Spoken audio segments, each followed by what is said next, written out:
আজিৰ আমাৰ বিষয়টো হৈছে সুশিক্ষকৰ গুণাৱলী qualities of a good teacher. আমি সকলোৱে জানো যে এখন দেশৰ উন্নতি নিৰ্ভৰ কৰে দেশখনৰ শিক্ষা ব্যৱস্থাৰ ওপৰত। দেশৰ শিক্ষা ব্যৱস্থা উন্নত কৰাৰ ক্ষেত্ৰত শিক্ষকসকলে বিশেষ ভূমিকা পালন কৰে। শিক্ষাক বিকাশমুখী কৰি ফলপ্ৰসূ কৰি ছাত্ৰ ছাত্ৰীৰ জীৱন সাৰ্থক কৰাৰ ক্ষেত্ৰত শিক্ষকসকলে গুৰুত্বপূৰ্ণ ভূমিকা পালন কৰে। বৰ্তমান শিক্ষকসকলক ছাত্ৰ ছাত্ৰীৰ বন্ধু, পথ প্ৰদৰ্শক, সহায়কাৰী হিচাপে গণ্য কৰা হয়। আগৰ সময়ছোৱাত মানুহৰ ধাৰণা আছিলে যে এজন লোক জন্মগতভাৱেই শিক্ষকৰ সকলো গুণ লৈ জন্ম হয়। কিন্তু বৰ্তমান চাবলৈ গ'লে জন্মগত গুণেৰে শিক্ষকতাত ভৰ্তি হোৱা শিক্ষকতকৈ ট্ৰেইনিঙৰ যোগেদি গঢ়ি তোলা শিক্ষকৰ সংখ্যাই বেছি। সেয়েহে একোজন শিক্ষকৰ কি গুণ থকা উচিত সেই গুণসমূহ প্ৰশিক্ষণৰ দ্বাৰাই জগাই তোলাত গুৰুত্ব দিয়া হয়।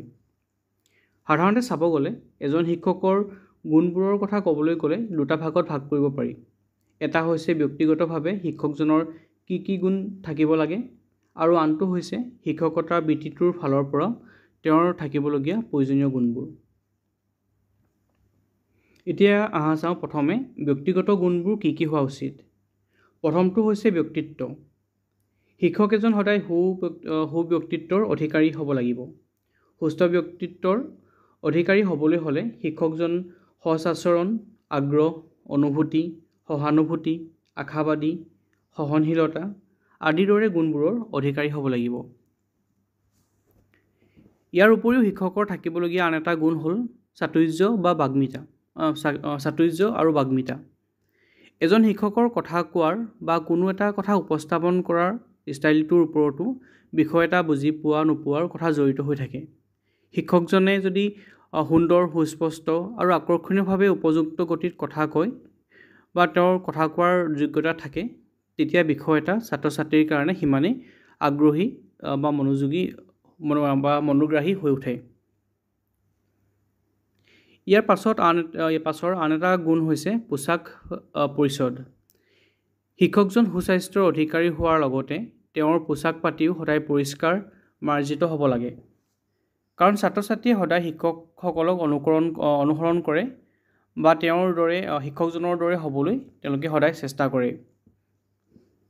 ইয়াৰ উপৰিও শিক্ষকজন নৈতিক গুণৰ অধিকাৰী হ'ব লাগিব।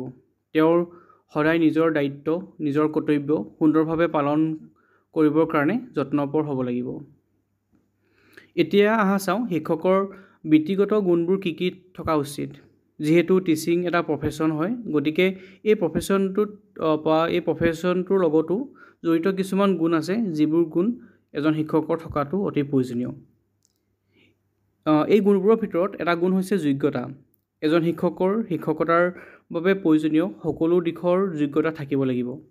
তেওঁ শিক্ষাদানৰ বাবে দৰকাৰী হোৱা বিভিন্ন ধৰণৰ দক্ষতা, যেনে শিক্ষাদান কৌশল, টিচিং লাৰ্ণিং মেটেৰিয়েল ব্যৱহাৰ কৰাৰ দক্ষতা, বিষয়বস্তুৰ ওপৰত তেওঁৰ জ্ঞান আদিৰ দৰে এনেকুৱা ধৰণৰ তেওঁৰ গুণবিলাক থাকিব লাগিব। ইয়াৰ উপৰিও শিক্ষকজনৰ শিক্ষকতা কাৰ্যটোৰ প্ৰতি তেওঁ সদায় আগ্ৰহ থাকিব লাগিব। তেওঁ সদায় নতুন ধৰণৰ কথাবিলাক শিকিবৰ কাৰণে, নতুন জ্ঞান আহৰণৰ কাৰণে তেওঁ সদায় আগ্ৰহী হ'ব লাগিব। ইয়াৰ উপৰিও শিক্ষকৰ নেতৃত্ব প্ৰদান কৰাৰ গুণ থাকিব লাগিব। শ্ৰেণীকোঠাৰ ভিতৰতে হওক বা শ্ৰেণীকোঠাৰ বাহিৰতে হওক, কাৰিকুলাৰ ক্ষেত্ৰতে হওক বা কো-কাৰিকুলাৰ এক্টিভিটিজৰ ক্ষেত্ৰতে হওক বা সমাজৰ লগত জড়িত আন দিশতে হওক, এজন শিক্ষকৰ সদায় সন্মুখৰ পৰা নেতৃত্ব দিয়া গুণ থাকিব লাগিব। এখন বিদ্যালয়ত বিভিন্ন ধৰণৰ ছাত্ৰ ছাত্ৰী থাকে, যি হয়তো এজন আনজনৰ পৰা বিভিন্ন দিশত কম বেছি পৰিমাণে পৃথক হ'ব পাৰে। গতিকে এজন শিক্ষকৰ ছাত্ৰ ছাত্ৰীৰ ৰুচি, তেওঁলোকৰ আগ্ৰহ, তেওঁলোকৰ মনোযোগ আদি অধ্যয়ন কৰিব পৰাকৈ শিক্ষকজনৰ গুণ থাকিব লাগিব।